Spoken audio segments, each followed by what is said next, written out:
मन अखोई मयामबो हाना की लेफम हंजल होनाबद अचौब दायित्व अमखक आई लौब ngamba ओइजगे हैबसे मयामदगी बोर्ड निजरगा आई मयामबो अमोन खुरुमजरी अदुना हुजिक लैरिसिने अदुना अखोइना सेंटर नतनो उपाय लेरोय सेंटर द फजना कोई सिविल सोसाइटी मरोइना सि मतंग दे सिविल सोसाइटी दे रिक्वेस्ट तौनिंगी सिविल सोसाइटी फजना फमिनबिरो वन वॉइस होइबियो सिविल सोसाइटी सु वन वॉइस होइबियो वन वॉइस होइरकांदा कंडीशन सी आईडीपी सिंग तारिक सुबोन गसमाय होंगनबियो चिंगी न सिदा लहानबियो तंगुई न सिदा लहानबियो लाकदरो मी से मसी एनआरसी आगदबने मोइदा आईडी बेजिया न मतरगा कोइना एनआरसी दर मितो खंदोक से यागदबनी मदो याब कांगोसिदो लहालसे अदुगा कोन खंदोकपद यागद हुजी खंदोक से नते कोन खंदोकपद मसा यागदबनी अदगिदी अखोइगी चोचानपुगिसु अखोइगी कनोगिसु मोरेगिसु सुमाय तौरगद अखोइ यानबगै मखादा पुसनजिन मदुगी प्लॉट पॉलिसी दो यापियोब सेंटर सोइतागनी सिविल सोसाइटी सिंग नाउ सिंग आई रिपीट अगेन कोइ एमएलए सिंग हाइबदि आई थाजदे एमएलए द मदुगी मोय हुजी मधुकी मसीगी वासिदैदा अखोइना ngangoबजे अखोइ जोंगाव ताइब इलीगल इमिग्रेंट के पल्लुबजे आई की पनद्रे हुजी एमएलए लौथोक सीएम लौथोक रे अदै मथकता मो एमएलए जों लौथोक गे हारकद्रा इनो किग्रकपम यावरेबा लमनमदि मयामसि मा थोक पलै लेनग्रेबा इशू सि लोइ थैदोखरेबा सिदा लैरिसे सिगी अवाबसे आइ साइदो अखोइ सागैदा मी म सिरगदि ना साना देबा सिगी मयाम लेबिरिबा इमा इसा मयाम इसिल जाव सिगी अवाबसे अखोइना फील तौगदमनेबा अखोइना फील तौगदमने मदुगी अवाबसे अखोइ शेयर तौगदमनेबा नोक्तिगी ngamदरजु हक्तांग आमना नुमित एनी दवर्सु शेयर तौबिगदमनेबा मदु अखोइ काउथोकनबदोंना होय नोंसि नरमगनि अदु काउथोकनबदों तौइ अदुननि आइदि काउबो ngamदबनिना मरमदि थेंनग्रिबा मतमसे आइगी मतम सोय खोंग खुट पुल्लगा तौखिबा मतम थोखिबा थोनिंगदबा थौदोक डीजी सु आईजी सु एडीजी सु सिन्नमनि सिक्योरिटी की मतंग गेट मै थादबदु थायना हाइजलगौसे इंडियन आर्मी ना थागिदि हाइरैदुनि आर्मी की चिपना इरांग सि तौननब होनबद थवैना प्री प्लान तौरगा ngasi ngaranggi wanate da amamangi wanida मोरेदा 2015 दा इनर लाइन परमिट की रैली चतपद नुंग थाख्रेबना अखोइना काउजिन थीबै वानेबा अखोइदि लोइन काउगिना अखोइदि केनो हुजिं हा हौरंगनि नातंगो हौरंगनि केनोम हाइने दे काउगिनि हौरंगनि केनोम तौरंगनि गाहले काउगिनि अदुना आई नुंगाइते यामना याम नुंगाइते अदुना आईडीपी सिंगी दमक्ता आई असिदा थोवालादा युम सारमिदो अखोइ मैते याम फत्ते स्कूल कॉलेज लैब कमायना खारगा लैदोइनो फानदा तुमदोइनो ओइना आइना युम साबनेबको इसिंग चावरको इसिंग बर चावरपदुबो लैंगोय लैबाक थोनबदुबो बोरा हापदुबो सेंशन तौरमदे रूल तौरमदेना हेक्ता अखोइ एमएलए एम चलगा थिंजलगा मसी प्रोसेस चुम्मी तौरगा हेक्ता थिंगेबा अखोइदा यामना नुंगाइतबा अदु हुजि पंधर लेरे असिगी फुबल आगे सारिबा सिदैदा अखोइ फजना खितंग थारमगदि यारगा लोशन लगदि हुजि स्कूल कॉलेज दा लेरिबा खरसे युम मोइना लैजबा यारे हाइदि मतम खितंग दुदा चोरचानपुर संग्रिङै मोरे संग्रिङै अदगी कैनोदा कांगपोकपीदा संग्रिङै अदगी चिंगी सिलिनाउ सिंसु तंपाकता लाक्त्रिङैदा मोइगी लैफम चाफमदु होय हॉल सादना बेरेक सादना थंबदि यावरे अदुगी मरतुदा खितंग कुइना लैजबा नुंगाइना लैजबा यानाबा युम सेमबीबनेबा अदुबो हेक्ता मारै चलगा हेक्ता तवै अदुना सरकार दि अखोइ तौनिंगबा याम लै अदुगा हुजिक अनौबा सरकार लाइबा अदु मोय अफबा वाखल थबक तौनिंगबा आईडीपी सिंगी फननबा खनबा प्लानिंग मैम अमा लेरंगनी मधुदा अखोइना सपोर्ट तौरगा IDP सिंग मरुइना हंजनना लेरिबा सिंगसि हाना हंजनना नबगे अखोइ पॉलिसी लौकटबा तंगाई फदे मधुदा सिविल सोसाइटी मतेंग पांगहनिंगे पांगसु पांगबिरी अदुगा मरुइना ऑनरेबल MLA सिंग MLA चलगा सिविल सोसाइटी नाउसिंग वारी सारकांदा दिल्ली द वॉइस अमतोइना हाइदबा IDP सिंगसे मसी थुनो होंगनना बतौसी ह्यूमैनिटी प्रॉब्लम नेब हाइजिने मी मौद्रागा तरेत चामगी मयादा सिरेबा अखोइगी हाय नेचुरली सिबनी नाबा येकपा खोटपा हुजिक अमा खोइ थोइबना तंगरिदो आदा अंगांग अमा सही तरुक तंगारिबा अमा सिरमे बोरादा हापमे हाइ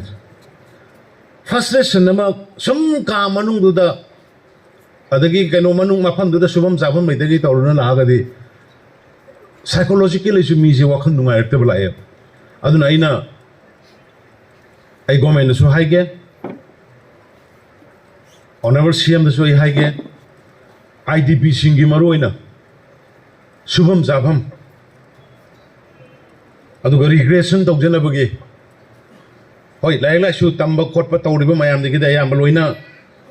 अखोइ हानादगी जो सिलगा लाई हुजिकसुमा अदुम हुजिक गवर्नमेंट असे कंटिन्यूएशन नि अदुम तौगनी अदुबो नसाइ सुबम चाफम खंग्रिबा लैत्रिबा युम द हनिंगबगी अदुगा इसा सिंग इशू सिंग लाइक लाइसु मपान तमनिंगबदा सिक अहेनबा सेन खरा पुथोकनिंगबदा सेनथोक लैत्रबगी थेंगनरिबा अवाबा अनाबा म यावरकपदा मपान पुरगा सनिंगबगी अवा थेंगनबा नुंगाइतबा अवाटपसिंग यावरिबा मयामदो एखोइ भाबताइ अदुना थाथागी ngasai पैसा कापते ना हाइबदो आई हुजिकते खंगे आई होरे नाइ चीफ सेक्रेटरी दो आई सोइदना चीफ सेक्रेटरी ना सिंगबदा आई वारी सारगा दो कंसर्न मिनिस्टर सिंग वारी सारगा करमाइ तौबनो अखोइ IDP की सिंगसिति यारिंगै वहांदन म तौक्सी हाइबतु माइ की साइट के मतेंग पांगजगे अदुगा इसा सिंग वाखन हंदबिगनो अखोइगी मरक्ता सही तरह खुंदाक पथोखी मार्जितना निंथौ विनिंगबदगी अवा निंथौगी मतेंग निरुरगा मयाम सोर्जित की मथक लांदा हलगा अदुई मतुंगदा मार्जितना मोइगी अवा निंथौगी कन्वोकेशन द चलुदबदगी 7 सही तरह खुंदाक पथोखी सही तरह खुंदाक पथोखी बदुदा अखोइगी इमा इसा कयाम हातकी मांगी तुपकी अवाब क्या खांगी मपान चेलग कयामन सीगी कयामन हाथी कयामन मपान चेलग लेनगी कयामन फारग पुगी बट मधुगी सैक्रिफाइस तुना मणिपुर से भारत पृथ्वी की ओइबा पुवारी दा इंटरनेशनल की मैप दा इंटरनेशनल की हिस्ट्री दा कोई ट्रीटी ऑफ यानदाबो तौरकांदा कोई ngasi लेरिबा 18,000 स्क्वायर माइल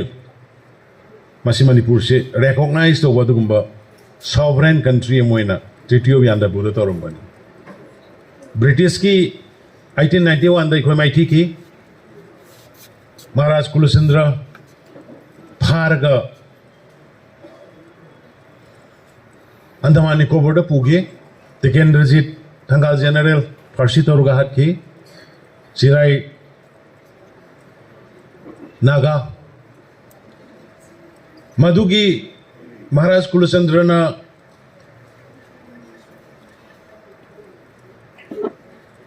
मा जेलदगी थादोबा फावबदा मणिपुर हल्लो नंगी मतम ओइरेन हाइबा कांदा मा हल्लु यागते मणिपुर की प्रजा आइगी प्रजा सिंगना मिखा पोलगा लेरगा अइना करमाइना आइगी लमदमदा हनलगा आइगी माइ करी उल्लुदोइनो मा नाबदेप्ता साइनास तौखिबदुंबा लीडर निंथौनी दिल्ली कनोदा कोई अंडमान निकोबार दा कोई माउंट हैरियट ना ब्रिटिश की सिंग अमा लेरमदु ममिंगदो मणिपुर पर्वत है मणिपुर की सिंग है ऑनकट पीखिदो अदुना दिल्ली एखोइ लोइना बहि बताई दिल्ली कन्विंस फजना तौबा ngam बताई फजना कन्भिन्स तौरबा फजना मोइबु लोइनरगदि अइना ngasai panjabado inner line permit पिरक्रिमिने भारत ने निंखा तंबा फंगबा मतुंगदा inner line permit पिरैसे अखोइ स्टेट खतने भारत की मनुंगदा प्री इंडिपेंडेंट दा भारत ने निंखा तंबदगे ममांगदि स्टेट अहुमदा पिरमे काराइदा ट्राइबल ngатana लैबा स्टेट अहुमदा करंबा मिजोरम ट्राइबल ngатने क्रिश्चियन ngатने नागालैंड ट्राइबल ngатने क्रिश्चियनिटी चले अरुणाचल प्रदेश बुद्धिज्म ने बट चाइना की बॉर्डर होइबगे हाइरिबा स्टेट अहुम जे नतना इनर लाइन परमिट भारत की मफम अमतदा भारत ने निंखा तमजिगे ममांगदा चनरमदि अहुम जे कतने अदुगा अमुक भारत ने निंखा तमबा मतुंगदा भारत की स्टेट कुनिपान कुंथ्रा के मनुंगदा स्टेट तमतदा इनर लाइन परमिट पीदे तानबदी लोइना ताली शिलोंग ता मेघालय ताली अदगी अमा अमा कैनो नंगी अखोगी असम ताली त्रिपुरा ताली सिक्किम ताली पीदे पीगदबसु मानदे दो अखोईगिदी फंगम थोक्तबने अखोईदी कॉन्स्टिट्यूशनली करिगी अखोई जनरल कम्युनिटी ना अखोई 52% लयो 2011 की सेंसस यंबियो 2011 की सेंसस ता कोई जनरल कम्युनिटी से 52% ने अदुना 95% ट्राइबल ना लैबा एरिया दा पीगदबा दुगुंबा 8 to 52% जनरल लैरगसु पीरैसे सेंटर की लीडरशिप दो फजन भाव कन्विंस करोगदि सेंटर अखोइदा डिनाइ तौदे हेबन second FMR free movement regime मना किलोमीटर निफु चंगना लैरंबा ट्रातुक फ्री दा चेक तौना चंगमबदो ngasi madu regulate or kanda biometric number di mi sang bayadre get kuntra ga taru ki manung da hojik kun function to mitok khandong na bage biometric laur kanda mitok khanto o haidana koi khan to ko horga deport to ridu hairi ba sigi posak mayam aru ba so ba amukta to gidra pon mayam ni tawris aduna ai khoi unity leiraba ai ngasai je gibdo कोई MLA लेरिबा कुंथ्रा निफुजे कोई चम मानरबा illegal immigrant लई हरगन लई हाइमिनरबा लैती हरगन लैती हाइमिनरबा लैत्रगन लैतबगी तोबा लैरगन लैबगी सी तौबियो हाइबदो को भारत सरकार ताने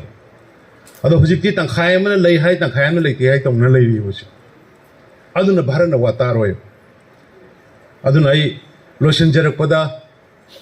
इमा सिंह इचन सिंह इचे सिंह मैमदा आई एपोलॉजी आई नुंगाइतबा आई नोइदा फोंगोकचरी अदो तुंगा ममांगी अदुमाइना तुंगदसु अरै लैता अवा अना पुनमकसे कोई शांतिसु लैरे अदुगा कोई रमेश होय अदगी कोई रथोय बहोय राजियन होय मयाम अमा आइगिदा गाइतना अदुम फाउनै अदुना अवाद अपा गवर्नमेंट दगी हेक खुदक दा हाइबदा फंगदबा अदगी तंगाई फदना युमदा सिमा तौदा यादबा आई हुसिक कनोगदि आई नहान आई तारे ऑनरेबल सीएम गा पाव फाउनबदा असि फुबाला गा जे थुना लोइरानि हाइरे फुबाला गा सि लोइसलगदि असिदै दे युम 180 मुंगनेबा मसिदगा तौरगदि कोई स्कूल दा कॉलेज दा लैरगा लाइफम चाबुं खंग लैरिबदो मतम खरदा वर्षु असिदा परमानेंट लैनबगी नते मतम खरा इखोना सुचापुर चत्रिङै मतम नि किदंग चंगिनि ना कोई एक्सरसाइज तौबगी मोरे ओइरो अदुना मदुगी दुदा नुंगाइना रूम खाइदोगा लैनबाइना तौबनी अदुना नाइ स्टाबदा ऑनरेबल सीएन मसिद अथुबा मतमदा मसि लोशन मा प्रोसेस तौरे हाइरे अदुना मयाम मरोइना सिदा चोरसानपुरगी मोरे गिदि हाइ हाइना सोमदा लांगोलदा जगा अमा युम खरा लैरमदा दा लैरे मरोइना कोइ चोरसानपुरगी से स्कूल कॉलेज दा लैबा खरा याउरी अदगी क्वार्टर ने ना तौरिदो नुंगाइदबा रूम खाइदबा याउरीबको मधुदुमाई तौनबा तौजरके अदुगा इकोनॉमिकली करी प्रॉब्लम लैबा खोटपा मयामदो मरक मरकता कोइ अदुम फाउनसी अदुगा सिमा कतंगदी अखोइ थाजबा थमनसी सुंसोय सोयदना कोइ हुजिक लाइरिबा सरकार अदुगा भारत सरकार अदुगा सिविल सोसाइटी मयाम इमाइबेल अखोइ मयाम पुल्लगा अखोइगी प्रायोरिटी सि करिनो आईडीपी सिंह मागी लेफमदा हाना लेरंबा मफम सिंगोदा होंजननबा हाइबा मदुगी ꯋꯥꯐꯝꯗꯨꯅ ꯃꯥꯡ ꯊꯥꯔꯀꯥꯟꯗ ꯑꯇꯩ ꯏꯁꯨꯗꯨ ꯈꯤꯇꯪ ꯇꯞꯊꯔꯒ ꯊꯝꯃꯒ ꯍꯥꯏꯔꯤꯕ ꯄꯣꯠꯁꯤꯅ ꯃꯥꯡ ꯊꯥꯔꯀꯥꯟꯗ ꯑꯩ ꯍꯥꯟꯅꯗꯒꯤꯁꯨ ꯑꯩ ꯇꯧꯔꯒ ꯂꯥꯛꯏ ꯑꯃꯨꯛ ꯍꯦꯟꯅ ꯉꯁꯤꯗꯒꯤ ꯑꯩ ꯁꯤꯚꯤꯜ ꯁꯣꯁꯥꯏꯇꯤ ꯃꯌꯥꯝ ꯒꯣꯔꯃꯦꯟꯒꯤ ꯂꯩꯔꯤꯕ ꯃꯦꯁꯤꯅꯔꯤꯁꯤꯡ ꯑꯗꯨꯒ ꯁꯦꯟꯇꯔꯒꯤ ꯂꯩꯔꯤꯕ ꯑꯩꯅ ꯐꯥꯎꯅꯕ ꯉꯝꯖꯕꯁꯤꯡ आर्मी की लेरिबा असम राइफल की लेरिबा पुलिस की लेरिबा फाउना जरकांदा इमा इसे चल तादमा मन अखोय मयामबो हाना हाना की लेफम दुना हंजलना होना बदाई अचौबा दायित्व अमखक आई लौबा ngamba ओइजगे हाबसे मयामदगी बोर्ड नि जरगै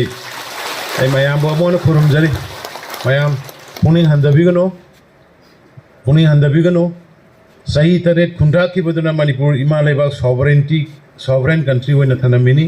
Bharat ngasi yauri aduna ngasi na khoi mayam na wari bisna mar kaanda taseng manipur gi indigenous people singi yellow maching dagi oiba manipur do song soi dana oiba ngaman gani hai bise ai masi gi thaja bam so thamjaram thank you forum jar